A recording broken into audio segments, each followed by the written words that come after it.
여러분, 세계 최강국이라 불리는 미국조차 한 나라의 대응법 앞에서 물러설 수밖에 없었던 순간이 있었다면 믿으시겠습니까? 미국은 언제나 자국의 이익을 위해 무역을 무기처럼 사용해왔습니다. 강력한 군사력 뒤에 숨겨진 또 다른 힘은 바로 경제적 압박이었고, 그동안 많은 나라들이 미국의 요구를 거절하지 못한 채 고개를 숙일 수밖에 없었습니다. 그런데 어느 날 한국은 전혀 다른 길을 보여주었습니다. 한국은 항의만 하거나 눈치를 보며 시간을 끄는 대신 치밀하게 준비된 대응 전략으로 미국을 당황하게 만들었고, 결국 미국은 스스로 물러서야 했습니다. 이 놀라운 장면은 무역 전쟁 속에서 펼쳐졌습니다. 당시 미국은 한국산 철강과 자동차를 겨냥해 고율의 관세를 부과하려고 했습니다. 그 명분은 공정무역이었지만 실상은 미국 자국 산업을 보호하기 위한 것이었습니다. 한국산 철강은 미국 건설 산업과 자동차 산업에 반드시 필요한 자재였습니다. 만약 관세가 부과된다면 한국 기업들이 큰 타격을 입는 것은 물론 한국 경제 전체에도 적지 않은 충격이 될 수밖에 없었습니다. 하지만 한국은 당황하지 않았습니다. 오히려 미국의 움직임을 예상하고 준비해온 듯 맞대응 카드를 곧바로 꺼내들었습니다. 한국은 미국이 관세를 부과한다면 우리도 같은 방식으로 대응할 수 있다고 선언했습니다. 그것은 단순한 외교적 수사가 아니었습니다. 실제로 한국은 미국산 제품 가운데 전략적으로 중요한 품목들을 제재 대상으로 검토했고 법적 근거까지 마련해 두었습니다. 미국 입장에서는 상황이 달라졌습니다. 만약 한국이 보복 관세를 실행한다면 미국 기업들도 피해를 피할 수 없었고, 무역 전쟁은 미국 스스로에게도 상처를 남길 수밖에 없었습니다. 이 사실은 미국을 긴장하게 만들었습니다. 그러나 한국은 거기서 멈추지 않았습니다. 미국 정부만 상대하는 것이 아니라 미국 내부를 정교하게 흔들기 시작했습니다. 한국산 철강은 단순히 수입품이 아니라 미국 내 수많은 산업의 기반이었습니다. 자동차, 건설, 에너지 산업까지 한국산 철강에 의존하고 있었죠. 만약 한국산 철강에 고율의 관세가 붙는다면 미국 기업들의 비용이 치솟고 소비자 가격은 오르게 됩니다. 결국 미국 내 일자리가 줄어들고 경제 전반에 악영향을 미친다는 논리가 점점 힘을 얻었습니다. 한국은 이 논리를 미국 산업계와 소비자 단체, 그리고 의회에 적극적으로 알렸습니다. 그 결과는 빠르게 나타났습니다. 미국 자동차 업계와 건설 업계에서 반발이 터져나왔고, 소비자 단체들은 물가 인상 가능성을 지적하며 관세 부과에 반대했습니다. 심지어 일부 의회 의원들은 지역구 산업을 이유로 정부를 압박하기 시작했습니다. 한국은 외부에서 힘으로 맞서는 것이 아니라 미국 내부의 이해관계를 활용해 전세를 바꿔놓은 것입니다. 미국이 한국을 상대하려 했지만 오히려 미국 사회 내부에서 균열이 생겨난 것이죠. 여기에 한국은 동맹이라는 무기를 덧붙였습니다. 한국은 단순한 무역 파트너가 아니었습니다. 동북아시아에서 미국의 전략을 지탱하는 핵심 동맹국이었습니다. 경제적으로 한국을 압박한다면 그것은 단순한 무역 문제가 아니라 동맹의 신뢰를 흔드는 결과로 이어질 수밖에 없었습니다. 한국은 이 점을 미국에 분명히 했습니다. 경제적으로 한국을 존중하지 않는다면 안보 협력에도 영향을 미칠 수 있다는 메시지를 보낸 것이죠. 미국의 정치권과 국방 관계자들에게 이 신호는 결코 가볍게 받아들일 수 없는 것이었습니다. 이 모든 상황이 맞물리자 미국은 결국 처음 세웠던 강경한 정책을 고집할 수 없게 되었습니다. 한국산 철강은 예외로 인정되었고, 자동차 분야에서도 미국이 요구했던 제한 조치들이 완화되었습니다. 처음에 미국은 힘으로 한국을 밀어붙이려 했지만 결과적으로는 한국의 대응법 앞에서 스스로 물러서게 된 것입니다. 이 사건은 단순히 관세 문제를 넘어선 의미를 가졌습니다. 국제사회는 이 장면을 지켜보며 한국을 다시 바라보기 시작했습니다. 과거라면 미국의 압박 앞에서 쉽게 굴복했을 나라가 이제는 강대국과 맞서 원칙을 지키며 당당히 협상하는 나라로 변해 있었기 때문입니다. 한국은 감정적으로 대응하지 않았습니다. 대신 철저한 분석과 준비된 전략으로 미국이 가장 약한 부분을 정확히 겨냥했습니다. 미국 내부 산업, 소비자, 정치, 그리고 동맹 관계까지 한국은 모든 요소를 활용해 미국 스스로 물러설 수밖에 없는 상황을 만들어낸 것입니다. 여러분, 여기서 우리가 배워야 할 교훈은 무엇일까요? 그것은 바로 철저히 준비된 대응은 강대국조차 멈추게 할 수 있다는 사실입니다. 무조건적인 굴복이 아니라 논리와 전략으로 상황을 주도할 수 있다는 점을 한국은 전 세계 앞에 증명했습니다. 지금 우리가 국제사회에서 누리는 위상은 결코 우연이 아닙니다. 과거의 경험 속에서 만들어낸 대응의 힘이 오늘의 한국을 만든 것입니다. 세계 최강국 미국조차 한국의 대응법 앞에서 물러설 수밖에 없었던 이 사건은 단순한 무역 분쟁이 아니라 한국의 새로운 위상을 각인시킨 역사적 장면이었습니다. 이제 한국은 과거와는 전혀 다른 길을 걷고 있습니다. 여러분은 어떻게 생각하시나요? 앞으로 한국은 또 어떤 대응법으로 세계를 놀라게 할까요? 여러분, 미국이 한국을 상대로 무역전쟁에서 한 발 물러섰던 그 사건을 기억하시죠? 그런데 그것이 끝이 아니었습니다. 미국은 또 다른 방식으로 한국을 압박하려 했습니다. 이번에는 경제가 아니라 안보라는 카드를 꺼내들었습니다. 바로 주한미군 방위비 분담 협상이었습니다. 미국은 오랫동안 한국에게 미군 주둔 비용을 부담시키는 구조를 만들어 왔습니다. 하지만 어느 순간 그 요구는 상식을 넘어서는 수준으로 치솟았습니다. 트럼프 전 대통령 시절 미국은 한국에게 기존보다 무려 5배 가까운 인상안을 들이밀었습니다. 세계 곳곳에서 충격적인 소식이라는 보도가 쏟아졌습니다. 동맹을 존중하기는커녕 마치 한국을 안보의 고객으로 취급하는 듯한 태도였으니까요. 그렇다면 한국은 어떻게 했을까요? 예전 같으면 미국의 압박을 버티기 힘들었을지도 모릅니다. 하지만 그때의 한국은 달랐습니다. 한국은 이 무리한 요구 앞에서 단 한치도 물러서지 않았습니다. 오히려 미국의 계산을 뒤흔드는 원칙과 전략으로 맞섰습니다. 한국 정부는 합리적인 수준의 분담은 가능하지만 일방적인 인상은 절대 받아들일 수 없다는 입장을 분명히 밝혔습니다. 단순히 감정적으로 거절한 것이 아니라 이미 한국이 부담하고 있는 비용과 각종 지원 내역을 세세히 정리해 근거를 제시했습니다.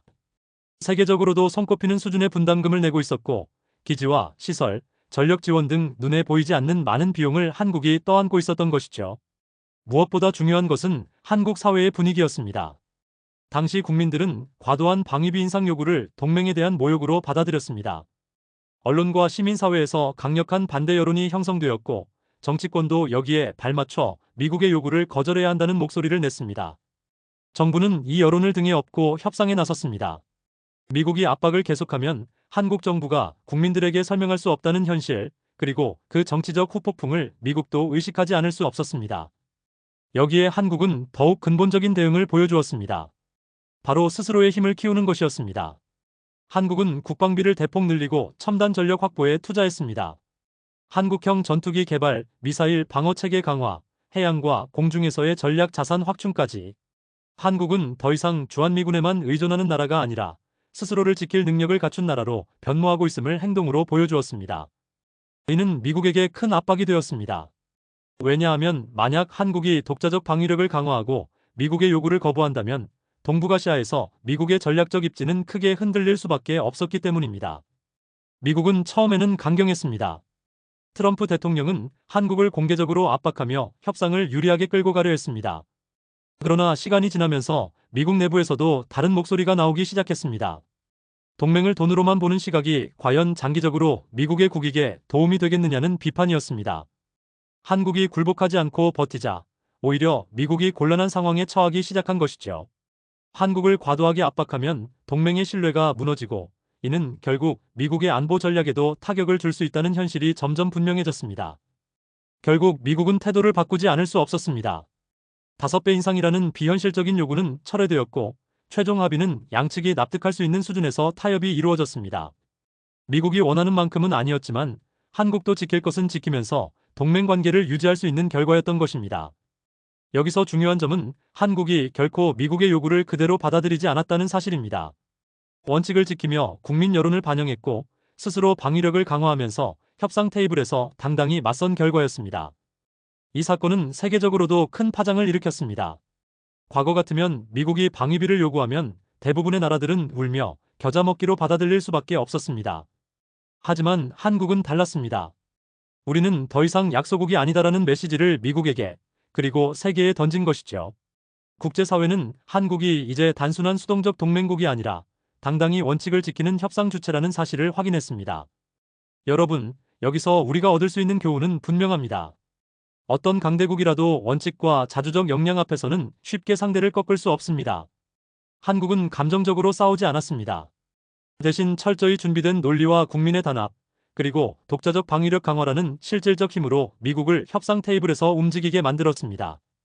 이제 한국은 더 이상 안보를 빌려 쓰는 나라가 아닙니다. 스스로를 지킬 힘을 갖춘 나라, 그리고 필요하다면 미국조차 굴복하게 만드는 협상력을 가진 나라로 자리매김했습니다. 미국이 방위비 협상에서 한 발 물러선 것은 단순한 숫자의 문제가 아니었습니다. 그것은 한국의 달라진 위상과 전략적 자율성을 인정한 상징적인 사건이었습니다. 여러분은 어떻게 생각하시나요? 세계 최강국조차 한국의 대응법 앞에서 태도를 바꾸고 물러설 수밖에 없었던 이 사건, 단순한 협상 이상의 의미를 가지지 않았을까요? 앞으로 국제 안보 환경은 더 복잡해질 것입니다. 하지만 한국은 이미 증명했습니다. 원칙과 힘, 그리고 국민의 결집이 있다면 어떤 강대국도 우리를 마음대로 할 수 없다는 것을 말이죠. 여러분, 미국이 한국을 상대로 무역전쟁과 방위비 협상에서 한 발 물러섰던 이야기들을 기억하시죠? 그런데 그것으로 끝나지 않았습니다. 시대가 바뀌면서 강대국들의 경쟁은 새로운 국면으로 접어들었습니다. 이제는 군사나 무역이 아니라 미래를 좌우할 기술이 전장의 중심에 서게 되었습니다. 인공지능, 배터리, 그리고 무엇보다 반도체.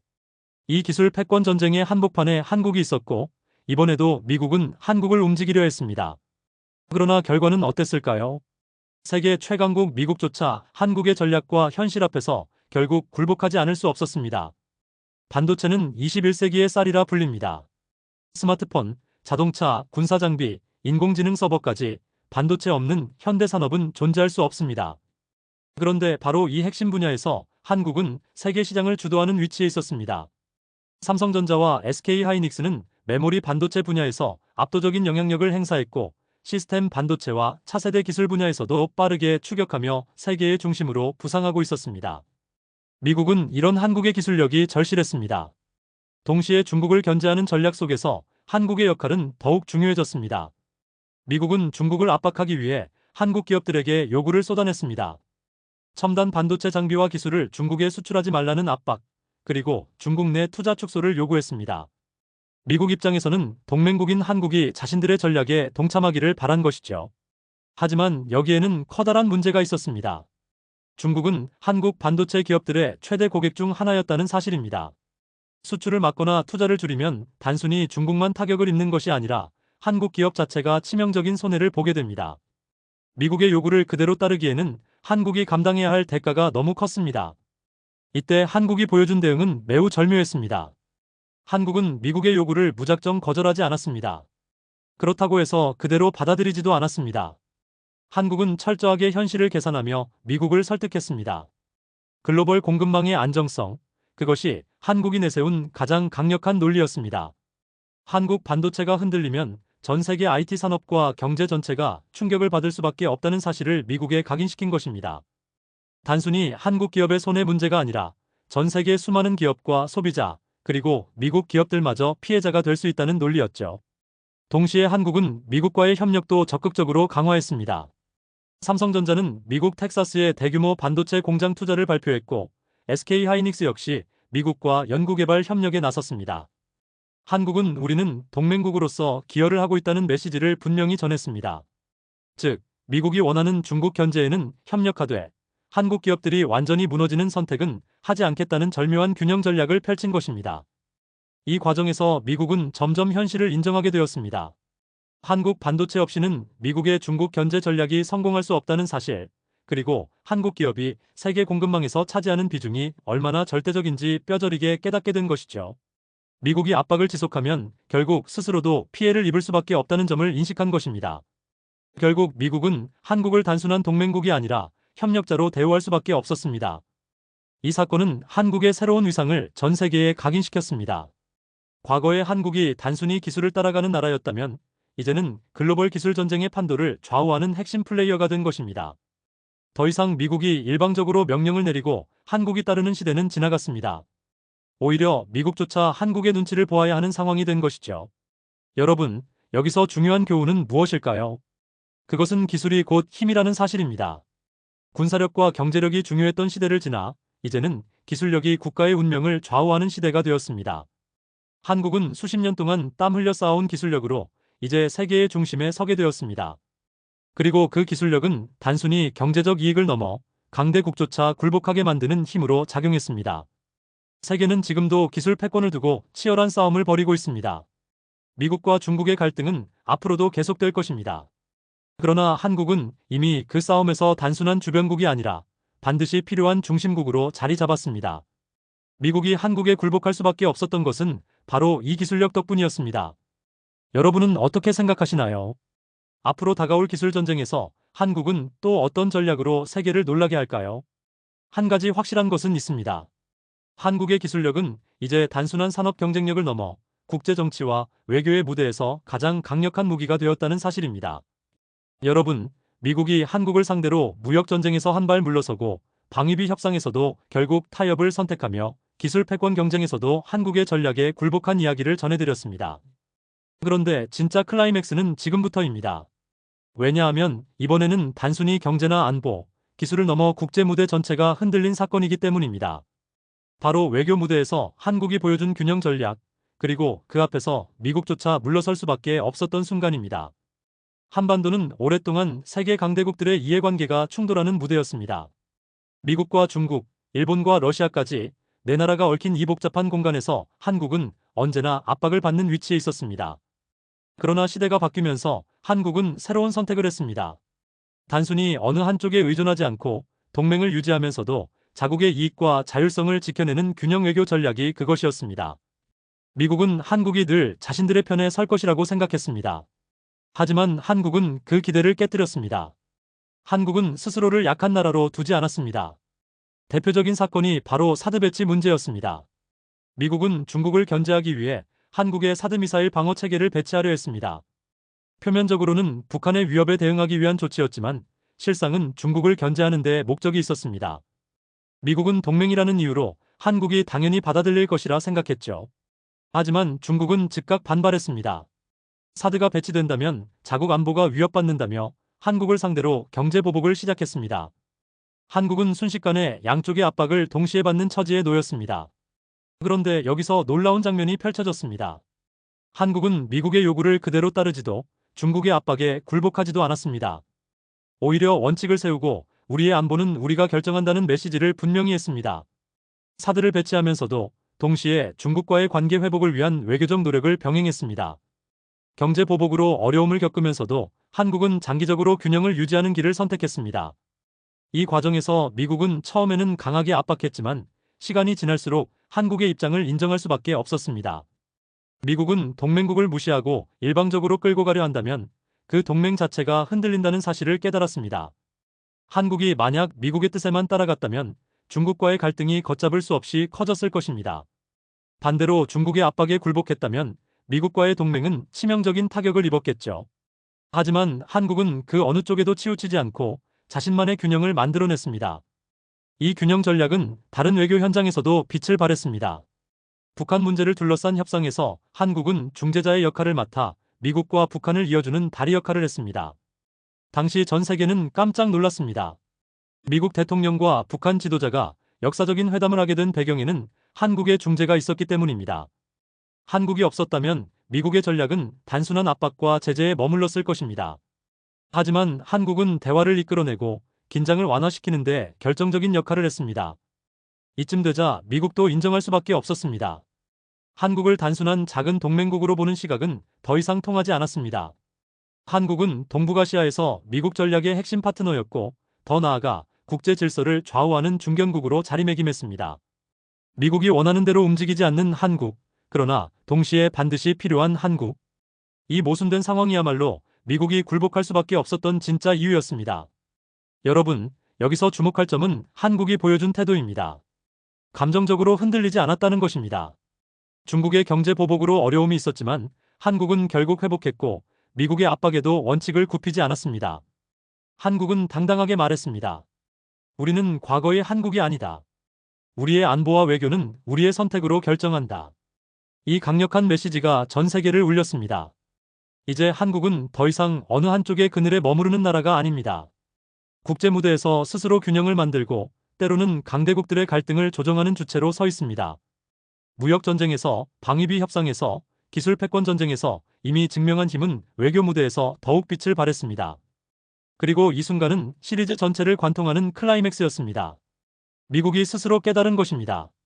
한국 없이는 동북아 전략도 세계 질서도 제대로 유지될 수 없다는 현실 말입니다. 여러분은 어떻게 보시나요? 세계 최강국조차 한국의 균형 외교 앞에서 결국 굴복할 수밖에 없었던 이 장면, 단순한 외교의 기술을 넘어선 역사의 전환점이 아니었을까요? 앞으로도 국제사회는 더 혼란스러워질 것입니다. 그러나 한국은 이미 길을 찾았습니다. 강대국 사이에서 눈치만 보던 나라가 아니라 스스로 선택하고 세계를 움직이는 나라. 그 길 위에 한국이 서 있습니다.